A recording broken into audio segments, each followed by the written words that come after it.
नहीं निकला है। ऐसा क्यों? जब माँ प्रलय कर रही थी और उसे नहीं रोकने वाला कोई देवी देवता था, तब भोलेनाथ जाकर सो पड़े और माई ने जब उन पर पैर रख दिया, तो माई ने जब पैर रखा और देखा ये तो स्वतः शिव है, तो माँ को लगा कि मैंने गड़बड़ किया। तो माँ जीवा निकाल कर उसे दया का स्वभाव दिखाया कि मुझसे अपराध हुआ, मुझे इन पे पैर नहीं लगना चाहिए। इसीलिए वही रूप हर जगह आप पूजा में पाते हो। लेकिन हमारे विंध्याचल क्षेत्र में जो भगवती का रूप है वो सबसे अलग है। यहाँ पर भगवती का जो रूप है वो साक्षात परायम्बा महाकाली का स्वरूप है। यहाँ महाकाली जो है वो खेचरी मुद्रा में विराजमान है, और खेचरी मुद्रा जो है वह अलग स्वभाव का स्वरूप है। माँ का ये जो स्वरूप है उसमें माँ पूरा मुख बोली है, अर्थात संपूर्ण पृथ्वी को जब रक्त बीज नामक महाअसुर का रक्त बीज को जब माँ दुर्गा अष्टभुजा ने उसे जब मारने लगे, तो जब माँ ने गर्दन काटा उसके खून गिरे और उस खून से हजारों की संख्या में और रक्त बीज प्रकट हो गए। उसके बाद फिर उन हजारों को माई ने काटा, फिर उससे 10,000 बढ़ गए। क्यों? क्योंकि ब्रह्मा का वरदान था कि तेरे खून से असंख्य रक्त बीज प्रकट होंगे। माँ ने बार बार काटा, बार बार वो बढ़ने लगा। तब भगवती परायम्बा ने, दुर्गा ने आदि शक्ति माँ विंध्यवासिनी के पास आई। माँ अब कैसे किया जाए, ये तो मर ही नहीं रहा है। माँ ने कहा कि ये तो वरदान पाया है, ये ऐसे नहीं मरेगा, इसका एक बूंद भी खून पृथ्वी पर न गिरे तभी इसका मृत्यु होगा।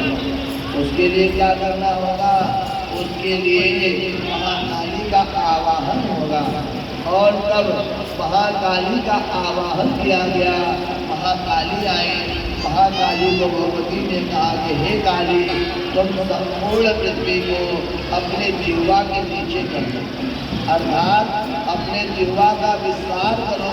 संपूर्ण पृथ्वी तुम्हारे जिह्वा के नीचे आए और उसी पर दुर्गा चंडी युद्ध करेंगे। माँ महाकाली ने विंध्य पर्वत पर अपना हाथ रख करके और संपूर्ण पृथ्वी पर अपना जिह्वा विस्तार कर दिया, और विस्तार करके जब चंडी परायम्बा आदि शक्ति ने उस रक्त बीज महाअसुर को काटा, माई ने संपूर्ण जिह्वा सहित उसके खून को निकल गई। और जैसे माई ने पिया, वो जाके अमृत को स्पर्श किया और माई ने खेचरी मुद्रा बना लिया। एक हाथ नीचे, एक हाथ ऊपर, एक पैर नीचे, एक पैर नीचे, और खेचरी मुद्रा करके भगवती ने उस महाअसुर का विनाश किया। और रक्तबीज जो कि खून से उत्पन्न हो रहा था, इसलिए माई ने अपने जीवा को बाहर नहीं किया।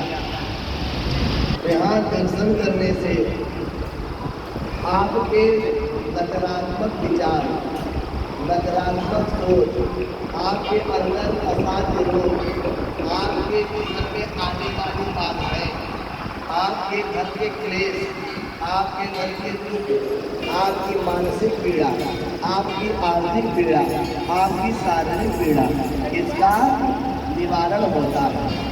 और जो भी शत्रु आपका विनाश करना चाहता है, महाकाली के दर्शन मात्र से शत्रु का विनाश प्रारंभ हो जाता है। ऐसी महाकाली विंध्याचल में विराजमान है। ये परायम्बा के मुख में, भगवती के मुख में मधु का पान कराना चाहिए। एवं भगवती को सबसे प्रिय है नींबू की माला। माँ को नींबू की माला यदि पहनाई जाए तो निसंदेह भगवती कृपा होती है। और जितने मुद्दों की माला पहनाई जाती है, उतने प्रकार की नकारात्मक शत्रुओं से भगवती आपकी रक्षा करती है। बोले काली मैया की जय। जय माता।